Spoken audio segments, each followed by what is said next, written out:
So when it comes to the faith and prosperity gospel, the Word of Faith movement, this charismatic entity, whatever you want to call it, we have to discard the stereotypes because we are plagued by stereotypes. And I'm going to discuss 5 of them. But before I do that, let me just mention what a stereotype really is and how it works. It's just basically having a standardized mental idea, right, of just a group or a community. And it's oversimplified. It's an opinion. It's a prejudice. It's an uncritical judgment of something, which you say, everybody is like this, right? And we have this when it comes to ethnic things like, Scottish people are greedy, or all Asians are good at math, or all Swedish people are blonde and introvert. I mean, we just have these stereotypes. All lawyers are untrustworthy or dishonest. And I mean, what happens with stereotypes if you face them? And I think all of us have faced them at different positions in life. We have faced stereotyping, and it is hurtful. It breaks trust. It is just not, it's the language of bullies. It's the language of people who want to control the world, who just are looking for an easy way of categorizing the world and being on top of the world. And stereotypes really play into those ways of just simplifying things that are really not as simple. And Word of Faith, the prosperity gospel, has really been hurt by stereotypes. And if you doubt that, just do a Google search or do a search here on YouTube, and you will find so many of these stereotypes. And I will name 5 of them. The Scrooge, I think, is the most common stereotype when it comes to the Word of Faith movement. The idea is that the Word of Faith is just a self-serving money cult, right? It's all about the money, yeah? The prosperity gospel, listen to this quote, is primarily about money. And it contradicts both the life of Christ and the purpose for which he died on the cross, writes a prominent theologian and critiquer of the prosperity gospel. It's primarily about money. Well, is it? Well, some people, they do believe that, and they paint, the whole movement with this caricature of being the Scrooge. It's a selfish movement. It's all about the money, and we even have names for the Word of Faith movement that capture this stereotype. The gospel of greed. For example, somebody wrote an article about that. It's the gospel of greed, and some, call it health and wealth, or, name it and claim it. But specifically, this term that even I myself have to use is the prosperity gospel. I don't like that term. I use it because it is used, but I don't like it. I think Word of Faith is a much better term. But prosperity gospel is very much common and used. Why? Because it also plays into our stereotypes. The idea would be that prosperity is the center and the main thing of the whole movement. And it isn't. If you doubt me, listen to the big story I've done when it comes to the Word of Faith or the faith and prosperity gospel, because it's not about money. It's not a movement that centers on money, even though money plays a part. Well, so the Scrooge, does it have does it have any real content to it? Well, in a sense, yes, it does. I mean, of course, there are Scrooges within the Word of Faith movement. I mean, there are. I met some. But I'd say that there are many other movements as well, even though the Word of Faith plays into the Scrooge more than other movements for sure. But I mean, for example, I just, came across a story where there was a traveling preacher from the U.S. who had gone to Europe to minister. And at some point, people from another town wanted to invite this man to have a seminar or something in their city. So they approached him and said, would you be willing to come to our town and minister to our people? And the first thing the preacher asked was, how much will you pay me? And they told him, well, we can only afford this much. And he said, look at my shoes. My shoes cost more than what you offer me. And he never came. So, I mean, we have Scrooges. There are Scrooges here. But what I'm saying is it's stereotypical. It's not the idea of the Scrooge does not help our conversation because the movement is much bigger than the Scrooges that are there, right? So we have to realize that the prosperity in the prosperity gospel or the Word of Faith movement isn't an end in itself. It's not a movement centered to make people rich. It just isn't. When people caricature it that way, it's not helpful because that's not what the message is about. Of course, it's about people, getting, financially provided for and stuff like that. But we have to be very careful how we talk about things so we don't portray it using stereotypes. Because one thing for sure, I haven't met more generous Christians than people within the Word of Faith movement, the prosperity gospel. Well, that would say something too, right? So we should discard the stereotype of the Scrooge. The con man. The con is another common stereotype, right? It's the Word of Faith will be these individuals who just use manipulation and deception. They just are there to exploit the trust and confidence put in them by people to gain, riches or to gain power over people and stuff like that. They are not even Christians. They are just con men, right? So the con is a very common stereotype. And again, would this be having any truth value to it? Well, of course, there are some con men. They are. I know personally that there are churches in Africa that pray for prostitutes on the weekend nights so that they can come back on Sunday with a bigger offering. Well, to me, that is an example of a con person, right? But yeah, so there are those things, and we have these twistings of scriptures that seem to be at times intentional and things like that. So yeah, there are a few things like that, but surely the main group, the main core of the movement are not cons. They are not. It's a stereotype, and we should be very careful because it just blinds us. And this is one thing we need to be careful when it comes to stereotypical approaches, is that it just makes us blind. We don't see beyond them. So the third stereotype I want to name is the charismaniac, right? And I play on that word charismatic, the people who are open for the gifts of the Spirit and the power of the Spirit. And I belong to one of those. But instead of just being a charismatic, we add maniac to it, like somebody who becomes, crazy, right? And this is a stereotype that Word of Faith people, the faith and prosperity gospel, they are just those who just, command pandemics, and they just, laugh uncontrollably, or just, do weird stuff. They just behave in ways that are weird. They say they're going to live till they're 120. They refuse to take medicine when they're sick, or they like handle snakes, or they spray people with these insect sprays, or there's so many of these stuff going on, and people are getting drunk in the Spirit and all these kind of stuff. And you find a lot of this on the internet. These stereotypes of people being charismaniacs, and because of some of these weird things that look very strange, we can just label the whole movement charismaniacs and then just discard them. But again, stereotypes make things way too easy for us. Stereotypes also help us create like a straw man, right? We create something, and so we can easily handle it and move on. And this is not helpful. This is not taking people's experiences seriously. This is not, it doesn't invite conversations, doesn't invite this space of trust and personal, fellowship and openness of heart that we need.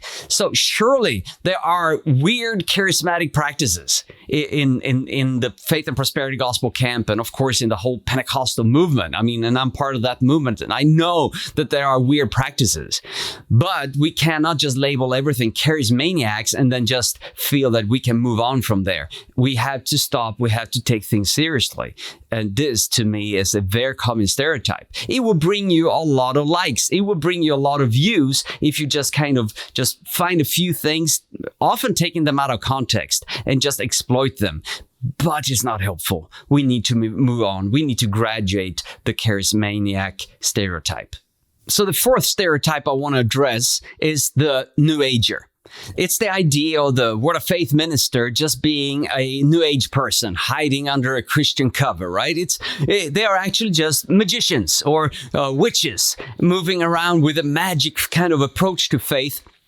And I think this is very common. We hear this a lot, the idea that this is just kind of New Age stuff. This is just name it and claim it.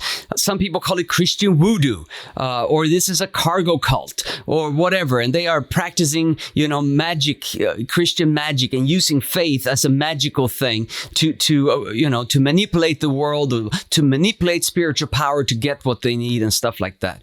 And you will find this a lot. You'll find a lot of this going on when it comes to an approach to Word of Faith or the prosperity gospel. And in fact, even more serious academic teachings on cults, some of them include the Word of Faith movement as a cult.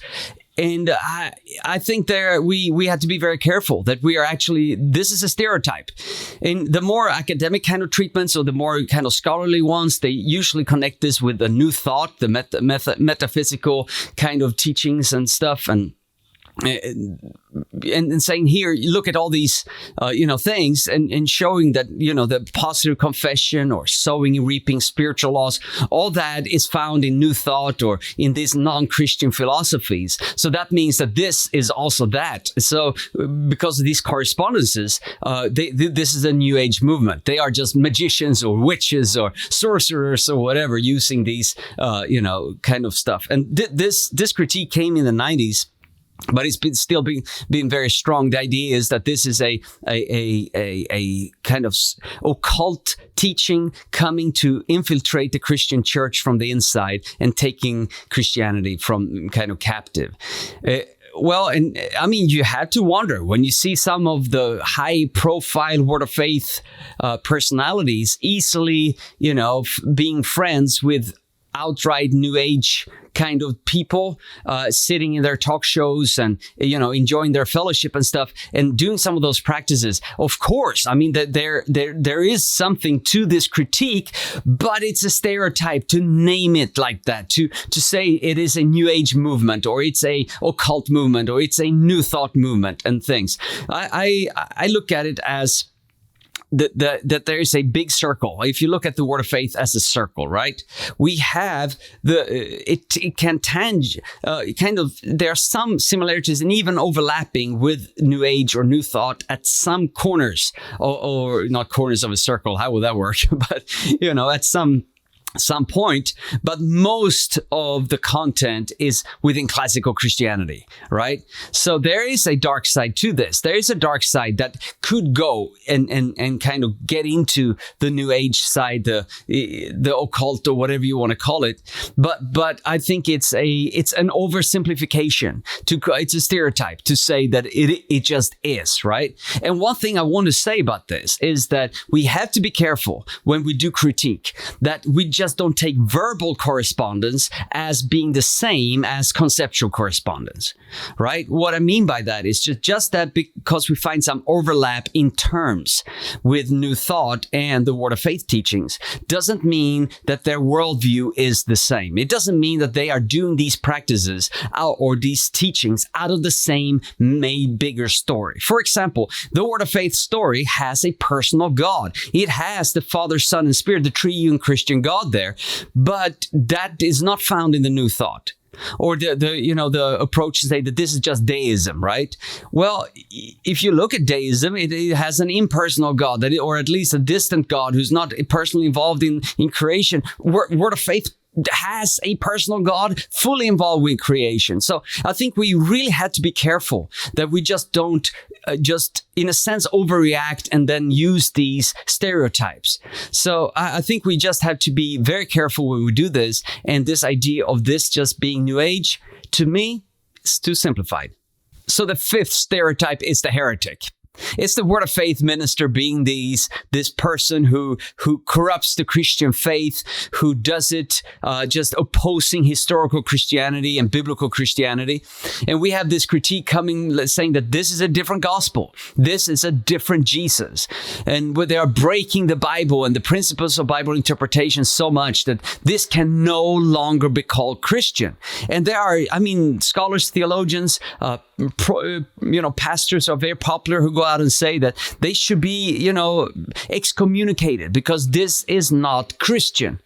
Well, and some things they point out are teachings like the JDS, Jesus dying spiritually, or, the little God's doctrine, or, positive confession again, or, different doctrines that are taught. And they're saying that this makes the movement heretical. It is just not Christian. But again, I think it's a stereotype. I don't think it does justice to the movement, to the complexity of the Word of Faith movement. I don't think it does. I think we can spot levels of mistakes and errors, but that's not the same as saying it's total heresy, right? And what happens is that the moment you use the stereotype of the heretic, you also have excluded in your analysis the major doctrines that are still held, that are Orthodox historical Christian within the Word of Faith movement. So we had to be so careful that we do an analysis that are really taking in the whole width, the whole movement in itself, and not just pixel and just pick one or two parts and then name the whole movement after that, because there is a complexity here that we need to look at. And the same thing when it comes to faith, right? And this ties into the New Age, the NewAger, stereotype as well. But faith, of course, people are pointing out that faith is a force in the Word of Faith, and I agree. At points, they have the conception of faith being a spiritual force or power, something in and of itself, a spiritual power. And I've done teachings on that where I try to show that this is a total misconception of biblical faith. But I want to add that I have never found anyone within the Word of Faith, the faith and prosperity gospel, who says that that's what faith only is. Right? Because if you say that faith is only this, this power, this, spiritual power that you can make use of, well, that is, an heretic kind of take. But there's so much teachings on faith being trust, personal trust, putting God, which is extremely biblical, right? So I think we should be very, very careful that we look at the complexity of these things, that we are not just labeling something heretical because there are degrees of problems or degrees of errors. And I'm not trying to whitewash this. I'm not trying to say that everything is fine, there's no problems, and you need to listen into what I'm saying in other videos to see that I'm not one to step away to say that there are problems here and we need to address them. But by helping and creating a new environment for discussion is not being stereotypical about it. It's not to call them heretics, because I believe that's, again, it's too simplified. It makes it too easy. I think the Word of Faith movement, the faith and prosperity gospel, they call us, it's too complex. It's not as simple as that. So moving beyond these stereotypes of the Scrooge, the con, the charismaniac, the NewAger, and the heretic, I think we want to create an environment where we have a sense of trust, where we have a sense of, I see you. Right? And we want to see the Word of Faith movement the way the Word of Faith movement is. Let me just mention that I was part of the Word of Faith movement myself. I was a student and I was a preacher in the movement. And if you're interested, you can listen to my testimony about that. But as I was part of the movement, I actually faced several of these stereotypes, and they never helped me to move out. They never helped me to critically engage what I believed. Instead, they just almost confirmed that what I believed was the truth. So when you meet a stereotype, it's not helpful. It doesn't help. It doesn't create this environment of trust. It doesn't create an environment where you can actually talk and really engage one another. So I went to a Bible college after I graduated this Word of Faith school, and I encountered stereotypes in some of my fellow classmates and some of my professors, sadly, and it didn't help. It just made me more, cemented in a sense. It just made me more committed to what I believe, because I felt that if you just give me a stereotypical picture of who I am, well, I'm not going to listen to you because you don't even understand who I am, right? So stereotypes are not helpful. But I remember I think there was the first critical book I ever read about the Word of Faith movement. It was a book called Faith, Health, and Prosperity. It's a wonderful book. book. It was published early 2000s. And it's a critical view of the word faith prosperity gospel in the UK. And it's written by the evangelical kind of study group that presented this. And it's edited by Andrew Perriman, and he did an amazing job in this. And the thing that got me in that book was that they wanted to discard the stereotypes, and they wanted to really engage what I believed, or what the Word of Faith movement actually believed. And just that initial intention to discard the stereotypes, it made me gain trust. And I think this is what we need. This is the space we need. We need to discard these 5 different stereotypes. A problem, though, we have had is that the Word of Faith movement, the faith and prosperity gospel, they have not responded to the critique that have been voiced against them. So we want to see people standing up within the movement and try to gain some self-awareness and also explain that to the world, right? So we can have these conversations that can be more helpful. Because again, as I try to point out in other places, the Word of Faith movement has a lot of stuff to contribute. They do. I believe they are sitting on some gifts for the body of Christ. But that won't help if they are stereotyped on the other side, because that will make them keep the gifts for themselves. On the other hand, there are issues that need to be addressed. And that can only be addressed in a respectful conversation. So I hope by naming these stereotypes and discarding them, we can move a step ahead in the way we create this environment of trust and love and pursuing God together.